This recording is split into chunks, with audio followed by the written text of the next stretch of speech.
So I just completed an 11-mile run, 1 hour, 39 minutes, 38 seconds for an average pace of 9 minutes, 3 seconds per mile.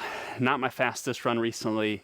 I felt like I just grinded through that one. It was very, very sluggish. My legs felt dead. Didn't feel like I had the energy and the fuel that I needed. That's probably my fault.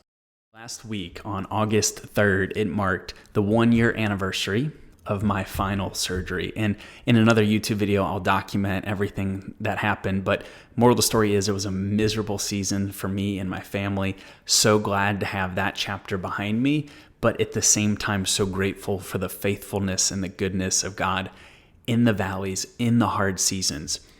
And when we hit the 1-year anniversary, it encouraged me, it reminded me that I need to have some sort of object, picture, whatever, something around the house that commemorates and reminds us of that season of life. And while it was painful, I remember God's faithfulness, and I want to remember that. And God knows we forget as humans, right? We see it in the Old Testament actually all the time. God says, remember, remember, remember. But he knows that sometimes we need more help remembering. So he gives us physical ways. He gave the Israelites physical ways to remember his goodness and his faithfulness, right? He created festivals. He had them designate objects, not objects to be idols, but objects to help them remember, right? Whether it was a stack of stones, whether it was the manna, whether it was the festival, anything that he could say that this is a physical reminder to remember the Lord and his faithfulness in the hard seasons of life. And I think there's a lot of times you and me, we walk through really hard times, really hard seasons, and we so desperately want to put it behind us.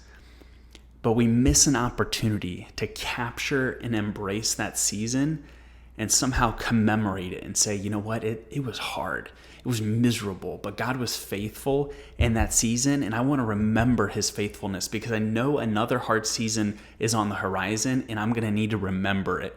And so find a way to represent that season and have it around your house. It'll be good for you, it'll be good for your spouse, but then here's the thing the Bible says, is that those physical reminders are good for your kids. Because one day they'll be old enough to ask, Mom, Dad, what is this? Why do we have this in our house? And it's a great way for us to share with them our story, what we walk through, but most importantly, how God was faithful through it. So I don't know what this is going to be and look like for me. I'll share with you more, but I wanted to encourage you because I know I'm not the only one going through hard seasons of life. You are too. Find a way to commemorate it and make sure you're remembering. Let's cook. As summer quickly comes to a close, I want to make as many intentional memories with my wife and my 2 kids as possible. I've been inspired and encouraged recently by the book The Intentional Father by Jon Tyson, and it's nudged me to take everything more seriously. So guys, as summer comes to a close, think about what you want to do, the memories you want to make, the lessons you want to teach your kids. What is important to accomplish by the end of summer? And what are the things that are going to get in the way? What are the obstacles that are going to get in the way of getting that done? And figure it out. As men, we have to prioritize things in our life, and we have to make hard decisions at times. We have to say no to good things so we can say yes to great things. So that's my encouragement to you today, is be an intentional dad. And sometimes that means you got to make the tough decisions.